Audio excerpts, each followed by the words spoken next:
Scarlet hated being grounded, but with her overprotective mother, it was a common thing. Her mother, being an old-fashioned lady, never let Scarlet stay out past 9 o'clock, and last week, she had gotten in major trouble when she arrived home at 11 p.m. It was a Saturday night, and everyone was going to a huge party downtown. Alyssa, Scarlet's best friend, called her and insisted she join her that night. "Everyone's gonna be there," Alyssa whimpered when Scarlet said she was grounded. "I have my mom's car for the night, and I can get you home by midnight. Just tell your mom you're going to bed early tonight, and sneak out of your window. It'll be easy." Scarlet thought this through, and she concluded that she simply could not miss out on the party of the year. Alyssa was one hell of a persuader. "All right," said Scarlet. "Pick me up in an hour." This was the first time she ever snuck out. She couldn't help but feel bad about lying to her mom. But she figured, she would get over it. She looked in the mirror. Her long, dark hair fell to her waist. "I can do this," she thought to herself. Though she'd be reluctant at first, the risk of what she was doing now filled her with excitement. An hour later, Alyssa arrived according to the plan. Scarlet carefully opened her window and slid outside, tiptoeing to her friend's car. When they arrived downtown, it felt like they weren't even in the right place. The street where the party was supposed to be was disturbingly quiet, and the streetlights were either dimmed or shut off completely. As they slowed down, they found a huge place next to an abandoned warehouse. This had to be the party. All the other buildings were dark and empty. But this one was brightly lit, and the music was booming through the walls. They parked nearby and got out of the car. As they walked up to the entrance, they were surprised to find that there were no doormen or guards standing in front of the entrance. All it had was a raggedy old banner that said, "Welcome," in big, bold letters.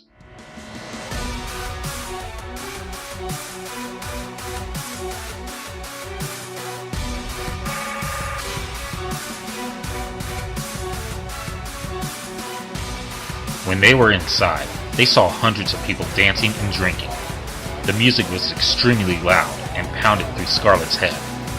Alyssa and Scarlet searched for the classmates that had told them they would be there, but they could not find one familiar face. Alyssa, however, did not care, and told Scarlet this was one of the coolest parties she had ever been to. Scarlet wasn't sure if she was scared or not. Some people's faces looked warm and kind, like the blonde girl who waved at them when they first came in. Others looked dark and lifeless, as if they weren't even really there.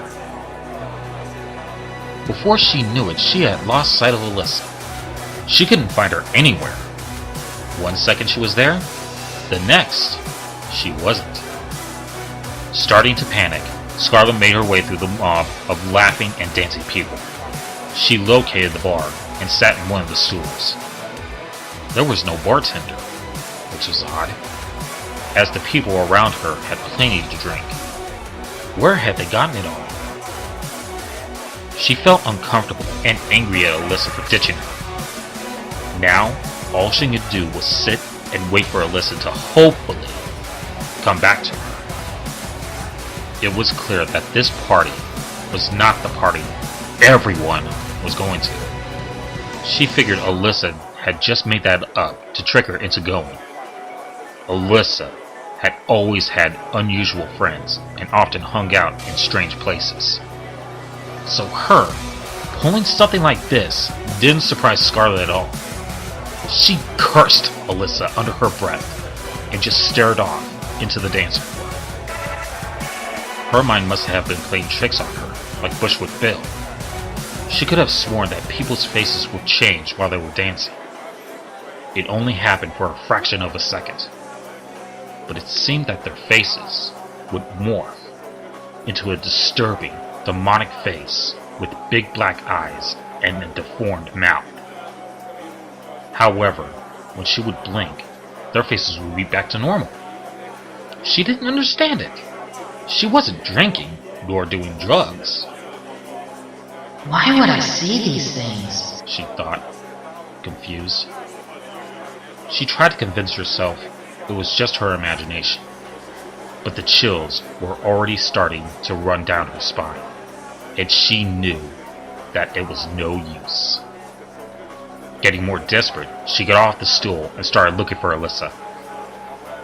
Alyssa! She screamed. I need to get the hell out of here. I'm gonna kill you for bringing me here. She kept yelling, but Alyssa was nowhere to be found. Then all of a sudden, someone shoved her hard and she toppled to the floor. She didn't know who did it or if it was an accident, but she was pissed. She wished she was back home in bed. The lights suddenly dimmed and slow music started to play. A love song she had never heard before. Everyone stopped dancing for a moment, getting into pairs before resuming once more. She heard a deep but soothing voice call out, "Are you okay?" She looked up to see a tall, handsome-looking man. He was young, maybe 20 years old, and had blonde hair and piercing blue eyes. By the look on his face, he was very concerned. I'm fine. I just fell. She stammered. She always did get nervous with handsome men. He smiled and offered his hand to her, helping her up. "Do you want to dance?" he asked politely. How could Scarlet refuse? He was charming, he was sweet. She accepted, and they walked to the center of the dance floor and started to dance. You're a good dancer, she let out, flustered. He just smiled. After dancing for some time, she asked him if he came here a lot. "You could say that," he whispered. Scarlet didn't quite understand his response, but she kept on dancing. "You have a pure soul," he said suddenly in an eerie, quiet voice. Thank you? She thought this sounded a little creepy, but it seemed so nice otherwise, and she didn't want to judge. I'm not so innocent, she joked. I snuck out of my house today, and if my mother finds out, I'm dead. "Oh no," he mumbled, emotionless. He looked down, locking eyes with her. Instead of deep blue, they were now almost black. Scarlet figured it was just the lighting, but the expression on his face had changed as well, from friendly and welcoming to cold and sinister. Suddenly, Scarlet didn't want to be in his presence anymore. Sorry, I better go find my friend now. It was nice dancing with you, but I really have to go. She tried to step away, but he quickly grabbed her arms, gripping them tightly. "I know, Scarlet. I know everything about you." As soon as he said those words, the music stopped playing, and the lights shut off.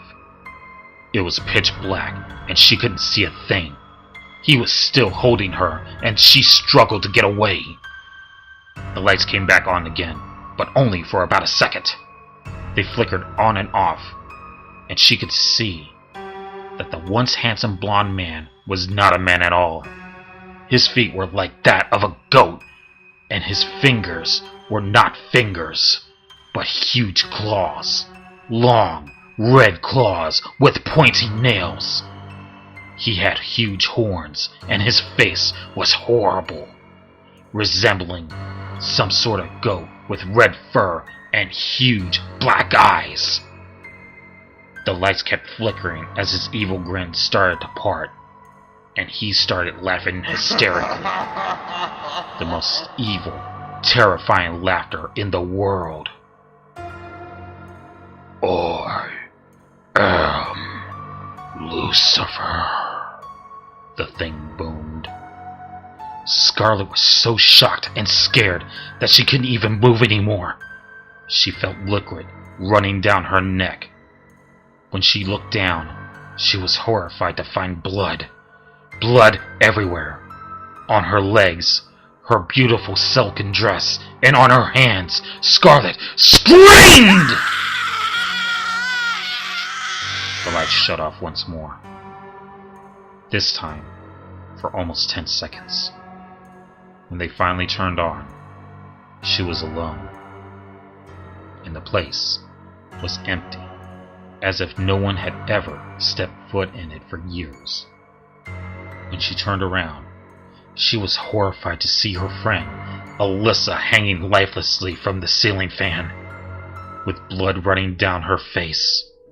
She forced herself to look away, disgusted, and a few gags away from throwing up.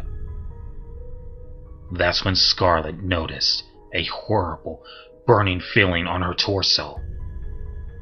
She lifted up her dress to see what was hurting, and there on her stomach was carved, "You're next."